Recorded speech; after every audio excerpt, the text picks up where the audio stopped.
Hey guys, Oz here, back for another quick list here. What I'm going to do today is give you a list of 13 TV shows that are currently on Netflix that, at least for me, I really like. Hopefully you guys can find something in here that you like as well. So just sit back and listen. If you guys like the video, please click the like button and please do subscribe to my channel. Click the little notification bell and you'll get notified anytime I upload new content.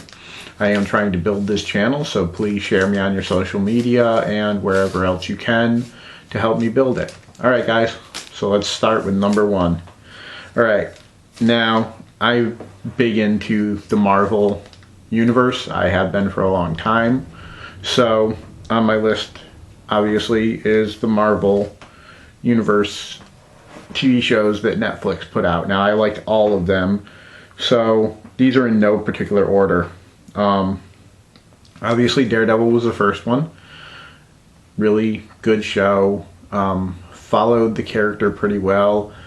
The actor that played Daredevil in the show was extremely good. I really hope that the Marvel universe takes the actors from these shows and puts them into the movies as the characters that they played in these shows. If it does take off and they start using these characters in different ways. I really would like to see these actors move on and become more a part of the cinematic universe, the movies themselves, instead of just the extended universe at this point. Other than that, there was, of course, Luke Cage. Great one. Jessica Jones. That one I really liked because it was more the mutant type powers, not a power that was bestowed onto somebody through a chemical accident or some kind of experiment or something like that. It was much more in line with my favorite fandom from the Marvel Universe, which is the X-Men fandom. Then you've got The Punisher. Of course, again, really gritty for that one, and the guy who played it was the deputy in Walking Dead the first 2 seasons, which I really liked his character and how he played the Punisher. It was really good. You got The Defenders, which was a mashup of Luke Cage, Daredevil, and Jessica Jones, and also Iron Fist all together. So that was a good one.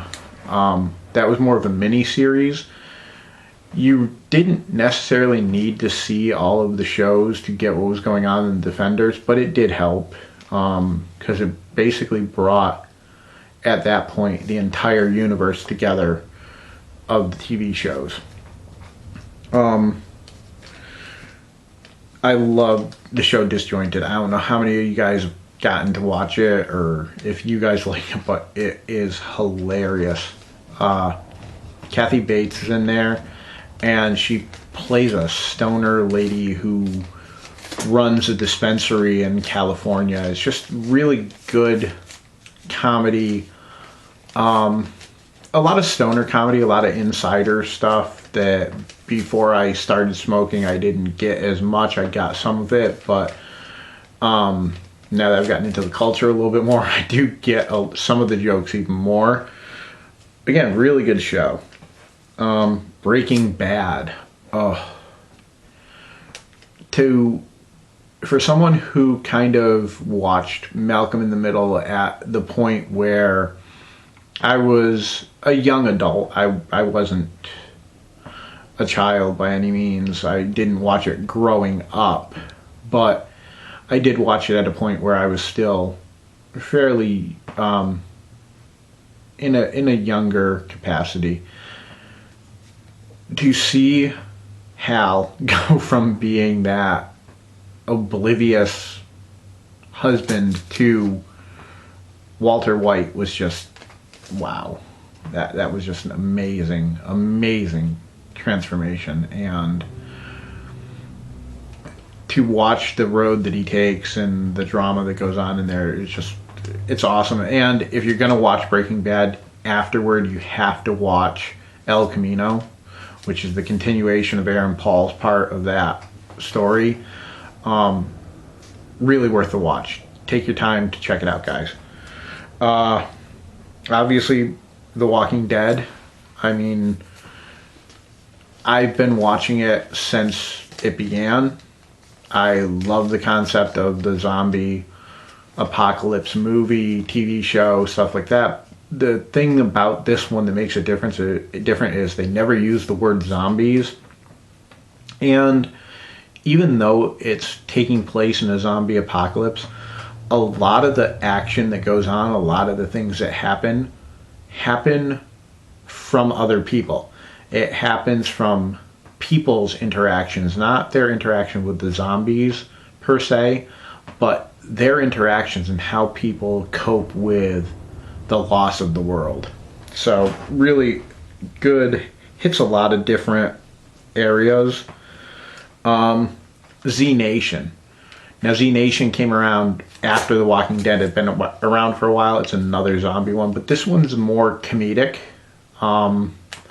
Think of the difference between, say, Night of the Living Dead and Shaun of the Dead. Z Nation kind of runs that. They never take themselves too seriously. It is a sci-fi show from Sci-Fi Channel. It was produced by them.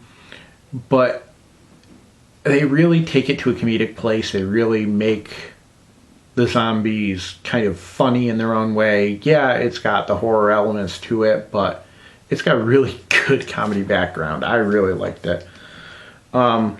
If you're looking for something much more grounded than anything I've talked about thus far, you're going to want something, like I said, like Breaking Bad, or definitely Criminal Minds. Now, Criminal Minds was an awesome show. I started watching it probably about somewhere around the 5th season, I think it was, when my parents and sister got me into it. And I really liked the story. It's very dramatic, very thrilling. FBI agency that is tasked with hunting down serial killers, profiling them, and all that. So it's really a very structured and down-to-earth show.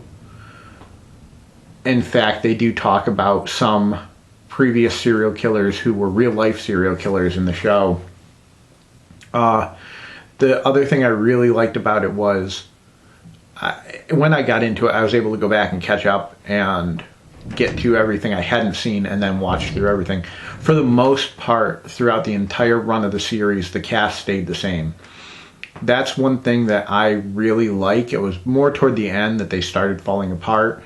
But one of the main people in there who I liked was Dr. Spencer Reid. It's just a wonderful character, and Matthew Gray Gubler, who played him, just had this awesome way about how he played the character, and I really liked it. The other show, if you're looking for something really specifically for horror, go for American Horror Story. I mean, we're into 8 seasons now. I believe that Netflix has on 9 seasons altogether. The 10th season is going to be starting up soon. It's another great show. The way they do it is more, each season is its own anthology. They do have interconnected backstories as you start watching more and you start realizing there are backstories that are interconnected in it. But the really amazing thing that I liked about this show is the way they did an entire season focused on one story, and then the next season was a totally different story, totally different characters, but the same exact cast. Something that I'd never really seen in a TV show before, so it really grabbed my attention. And also because I like horror, it was definitely something that I was into and ready to watch. I do have the first couple seasons on Blu-ray. I do plan at some point to get all of them. But again, really good story. There's a couple that I'll probably go over at some point, the series itself, and all these I'll probably do a video on each series at some point, getting more into what each one is about. So 6, 7, 8, 9, 10, 11. The other one I'm going to talk about is Umbrella Academy. Now, it's based on a graphic novel. This one is not Marvel. It's another company. But it's a really good representation of the graphic novel, not to mention a really good story. It's about a bunch of kids who were all born at the exact same time on the exact same date to mothers who hadn't been pregnant but a few hours beforehand. So it's kind of like they got pregnant and they had the baby almost immediately. Each one has their own separate set of powers, which is kind of the basis of it. So it's kind of sci-fi. There's time travel aspects to it. There's a lot going on in it. The thing that I really liked is Elliot Page is in it. Now, I don't know how many of you guys know who Elliot Page is, but Elliot Page is a transgender actor who actually just came out as transgender probably, I think it was about 8 months ago at the most. He came out as transgender, and the production company and Netflix itself went in immediately when Elliot came out as transgender and changed all the pronouns on everything that he had been in to he, him, instead of she, her. Which I thought in this day and age is a wonderful thing to see, because there is a big amount of people who are transgender out there and they deserve the recognition. And to not honor them for who they are, not who they were, is wrong. And I thought it was really great of Netflix and the other production companies to go back and amend everything immediately and get right on that bandwagon. Now, I'm shooting this video, and it's the day after the Transgender Day of Visibility.